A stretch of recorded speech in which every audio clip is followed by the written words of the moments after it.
जय भीम, जय संविधान। मैं Rahul Gaikwad, secretary international outreach and engagements from Vanchit Bahujan Aghadi. आज का मुद्दा दोस्तों बड़ा ही गंभीर है। हमारी ministry of finance and the corporate affairs जो संभालते हैं श्रीमती निर्मला सीतारामन जी, इनकी आज नई दिल्ली में एक बैठक हुई, ऑनलाइन कॉन्फ्रेंस, जो कि पर्टिकुलरली अगर आप देखते हो तो global convergent for growth summit नाम से हुई, और ये वर्चुअल थी। मतलब सभी देशों के जो भी अध्यक्ष थे और जो भी पार्टिसिपेंट्स थे वो सब ऑनलाइन इसमें आए हुए थे।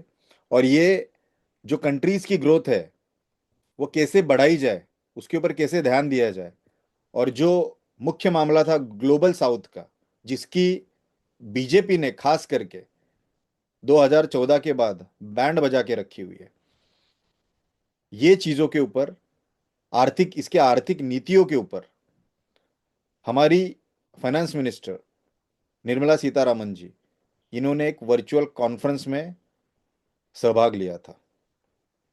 इसमें वो यह कहते हैं कि इस शिखर सम्मेलन की अध्यक्षता फ्रांस के राष्ट्रपति, आपके जो मैक्रो ने, जिनका पूरा नाम है इमेन्युअल मैक्रो ने, इनके अध्यक्षता के अंदर हुई है 11 जून 2026 को, जिसमें G7 के सभी देश, मतलब आपका भारत है, ब्राजील है, चीन है, केन्या है, दक्षिण कोरिया है, और IMF, मतलब आपके अंतर्राष्ट्रीय मुद्रा कोष, इसके प्रतिनिधियों ने भाग लिया था। यहां पे वो एक ऐसी स्टेटमेंट देती है जो स्टेटमेंट सुन के मेरे मेरा सर चकराने लगा, और मुझे लिटरली एक बात याद आई कि चाटुकरिता की भी कोई हद होती है, इतनी भी नहीं करनी चाहिए।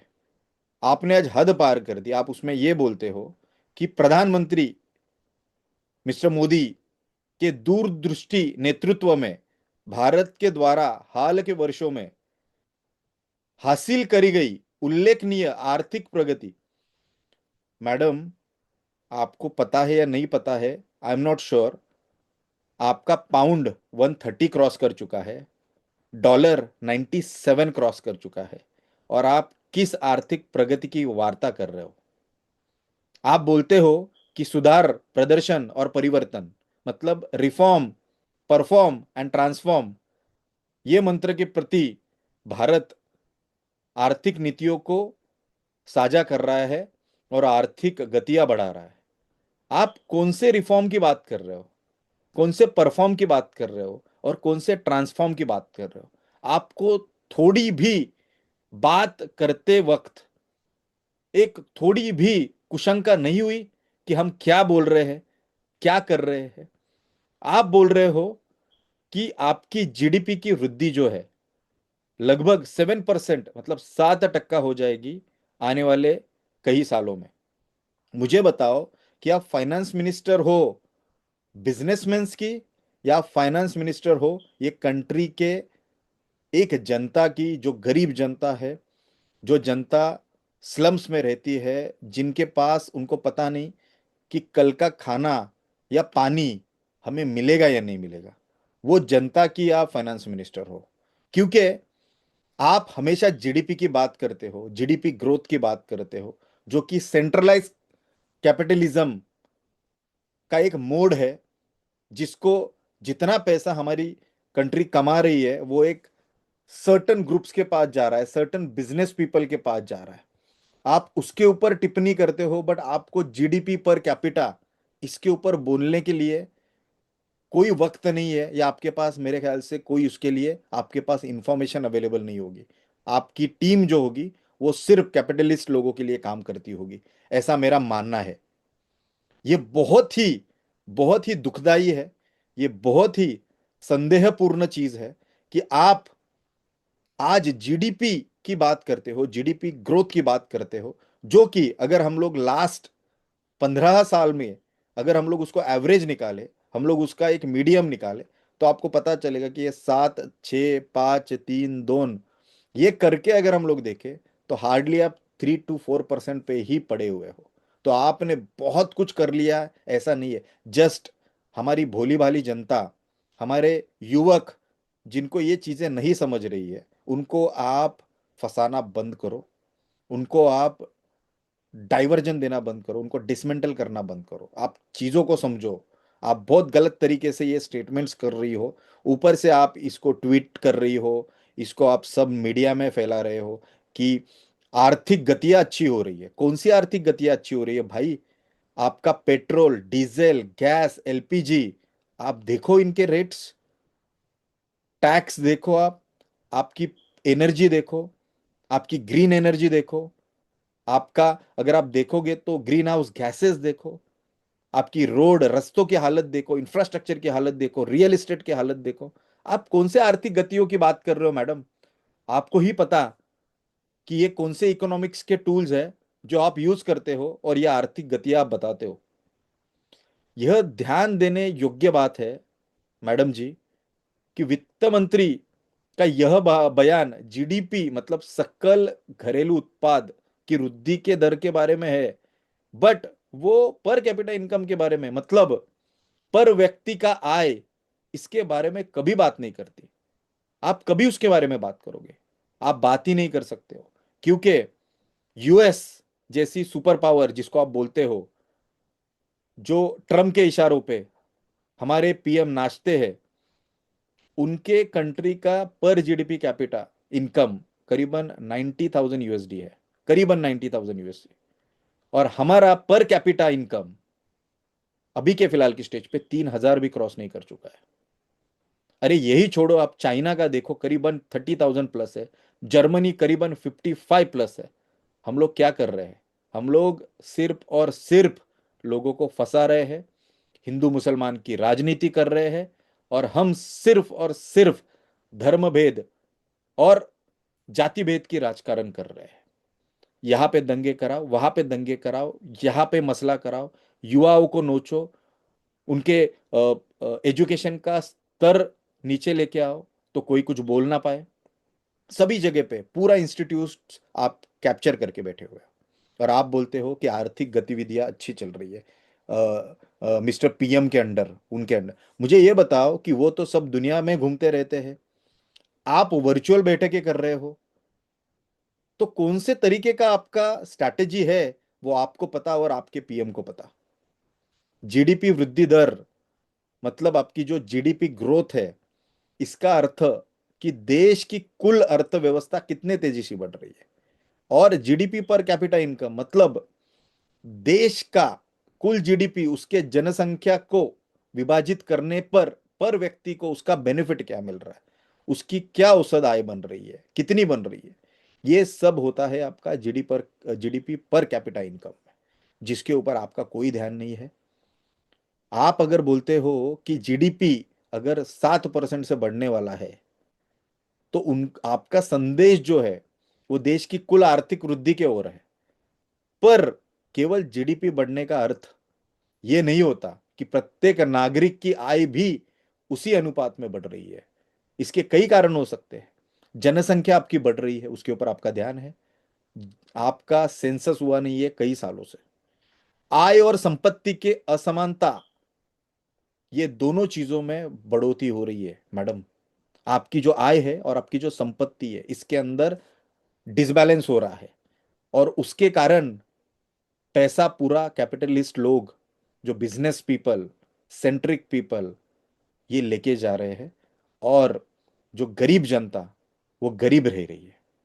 रोजगार अगर आप देखो तो रोजगार सृजन का आर्थिक वृद्धि के गति के अनुरूप न होना, ये बहुत ज्यादा दुखदाई है और बहुत ज्यादा डेंजरस भी है अपने कंट्री के लिए।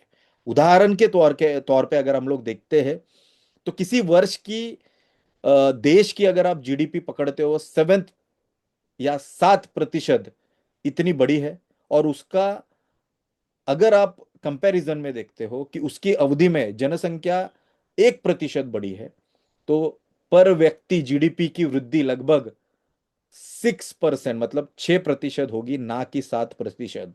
तो आप दोस्त लोगों को, अपने दोस्तों को खुश करने के लिए फंसाओ मत। हमारी जनता को, भोली भाली जनता को आप फंसाओ मत। हमारे युवा को फंसाओ मत। हमारे सीनियर सिटीजन्स को आप मत फंसाओ, इसमें मत अड़काओ। अगर आपको सही स्टेटमेंट देनी नहीं है, आपको अगर जीडीपी पर कैपिटा इनकम पे फोकस नहीं करना है, equal distribution of the money, equal distribution of the capital अगर हमारे देश में नहीं हो रहा है, तो यह बहुत दुखदाई है। इससे देश का नुकसान हो रहा है। इससे देश में महंगाई बढ़ रही है, इन्फ्लेशन बढ़ रहा है, पैसा एक ग्रुप के पास जा रहा है और इसका पड़ताल पूरे देश के ऊपर पड़ने लगा है। हमारे पास बाहर के देश से इन्वेस्टमेंट्स हो नहीं रही है। Foreign investments are completely banned in our country. People are not interested in investing back to our country, क्योंकि ऐसे कोई प्रोडक्ट बचे ही नहीं है जो प्रोडक्ट उनको हाई रिटर्न्स दे। आपने खोखला कर दिया है आर्थिक नीतियों को, आपने खोखला कर दिया है हमारे करेंसी को, आपने खोखला कर दिया है हमारे लेबर फोर्स को, आपने खोखला कर दिया है ये देश के युवाओं को। तो मेरी आपको हाथ जोड़ के विनती है कि आपको अगर स्टेटमेंट देनी है आपके प्यारे पीएम के प्रति, तो आप आपके डायरी में दीजिए। आप खुल्लम खुल्ला गलत सलत स्टेटमेंट दीजिए मत।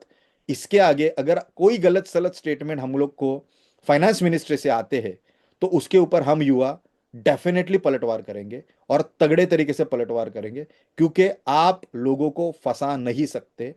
ये डेमोक्रेसी, ये लिबर्टी, फैटर्निटी और इक्वालिटी के खिलाफ है। ये कॉन्स्टिट्यूशन सबको इक्वल राइट्स देता है।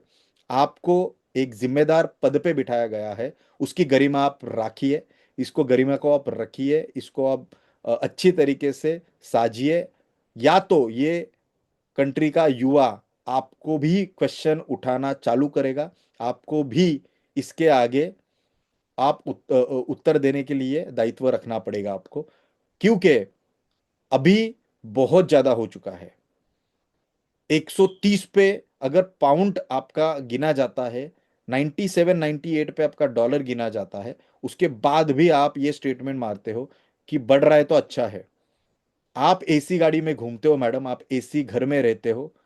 मैंने ऐसे लोग देखे हुए हैं जिनके घर पे छत नहीं है, और रात में वो जब भी सोते हैं उनके घर के अंदर, तभी उनको जो फील आता है, एक प्रिजन के अंदर, एक जेल के अंदर सोने वाला फीलिंग, इतनी गर्मी, इतना इन्वायरमेंटल डिसमेंटलाइजेशन अभी इंडिया में हुआ है।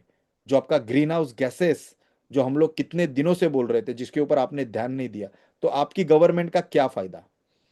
कि आपको अगर लोगों के बेसिक प्रश्न ये आप नहीं छुड़वा सकते हो। मेरे सब, मतलब आप देखो पूना, मुंबई, कहीं पे भी, नवी मुंबई जाइए आप, महाराष्ट्र में कहीं पे भी जाइए, या आप कोई भी स्टेट्स में जाइए, आप नॉर्थ में जाइए, नॉर्थ ईस्ट में जाइए, साउथ में जाइए, वेस्ट में जाइए, सब जगह पे अगर आप देखोगे फिलहाल की स्टेज पे, तो हर एक के घर पे रात को सोते वक्त उनको ऐसा फील होता है कि वो एक प्रिजन में सो रहे हैं। इसके जिम्मेदार आप हो, क्योंकि आप हमेशा गलत पे गलत और फॉल्स स्टेटमेंट देते आ रहे हो। आपको क्वेश्चन पूछने की ताकत नहीं है। अगर आपके पास क्वेश्चन पूछने की ताकत नहीं है, तो आप भी रिजाइन कर दो।